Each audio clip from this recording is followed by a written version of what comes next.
Imaginez un instant une version de l'Évangile qui ferait des milliers de pages, qui raconterait la vie de Jésus, mais au jour le jour. C'est ce qu'on va explorer ensemble. Mais attention, on ne va pas se plonger dans la théologie. Non, ce qui nous intéresse ici, c'est la structure narrative. Comment une histoire aussi colossale est-elle construite pour nous emporter? Le titre complet, c'est «L'Évangile tel qu'il m'a été révélé». Et ça se lit vraiment comme un récit chronologique très très détaillé. C'est pour ça qu'on va l'aborder non pas comme un texte religieux, mais plutôt comme on analyserait la structure d'un grand roman, d'une saga. Alors, comment est-ce qu'on construit une fresque pareille? L'œuvre se présente comme un récit total, de A à Z.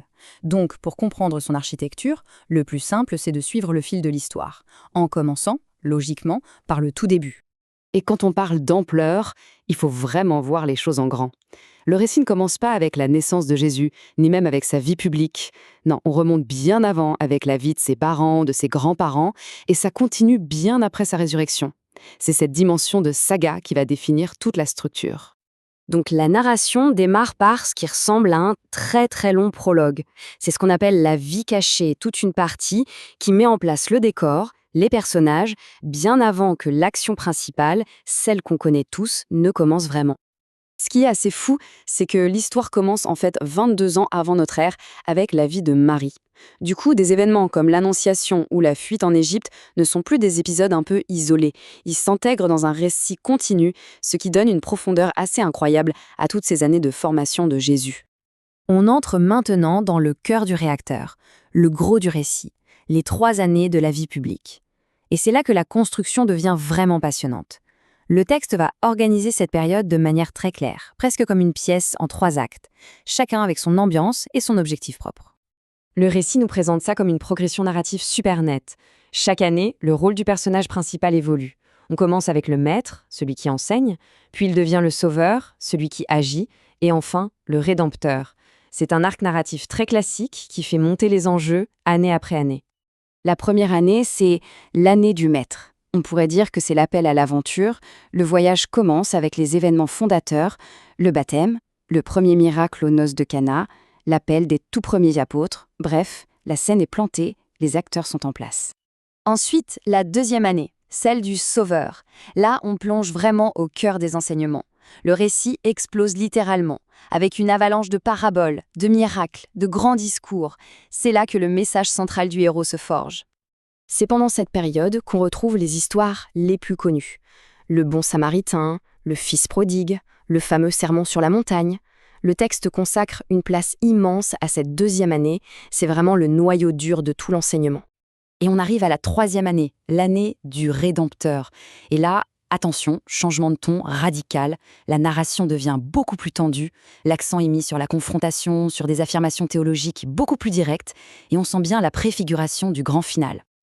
Le point crucial, il est là. Regardez comment la tension monte en flèche. D'un côté, on a des déclarations chocs comme « Je suis la lumière du monde » et des actes de puissance incroyables comme la résurrection de Lazare.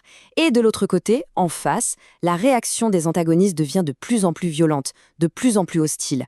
Le conflit est posé, il est clair et on se dirige tout droit vers le paroxysme. On y est.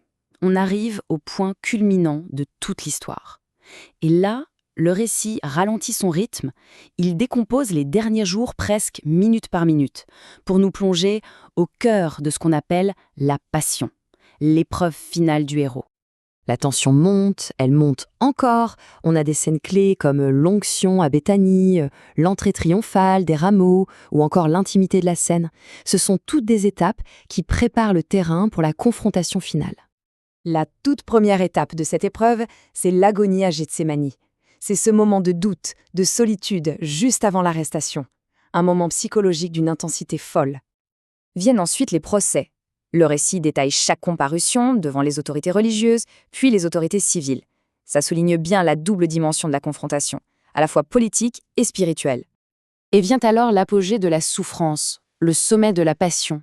La narration se concentre sur chaque instant, du chemin de croix jusqu'à la mort. C'est un climax d'une intensité dramatique extrême. Mais l'histoire ne s'arrête pas là. Et c'est là que tout bascule. La résurrection, c'est le grand retournement de situation. On passe de la tragédie absolue à la glorification. Et ça change complètement la perspective de tout le récit. Comme dans tous les grands récits, après l'épreuve, le héros ne revient pas les mains vides. Il revient avec un don. Et ici, ce don, c'est la fondation de la communauté qui va porter son message. Le niveau de détail dans cette partie finale est juste saisissant. Par exemple, le texte ne se contente pas de dire qu'il y a eu des apparitions. Non. Il précise un événement où Jésus apparaît à plus de 500 personnes en même temps, sur une montagne. C'est un choix narratif fort, qui cherche à ancrer le récit dans une réalité presque palpable. La saga se termine donc avec les événements fondateurs. Les dernières apparitions, l'Ascension, et bien sûr la Pentecôte, qui marque la naissance officielle de l'Église. Le récit va même jusqu'à raconter les premiers pas de cette communauté, et se termine avec la fin de la vie de Marie. La boucle est parfaitement bouclée. Au final, toute cette analyse nous laisse avec une question assez fondamentale. C'est quoi la puissance d'une structure narrative ? Comment le simple fait d'organiser des événements, de leur donner un début, un milieu et une fin, transforme complètement une histoire et l'impact qu'elle a sur nous ? C'est une réflexion qui va bien au-delà de ce texte et qui touche à l'essence même de ce qui fait une grande histoire.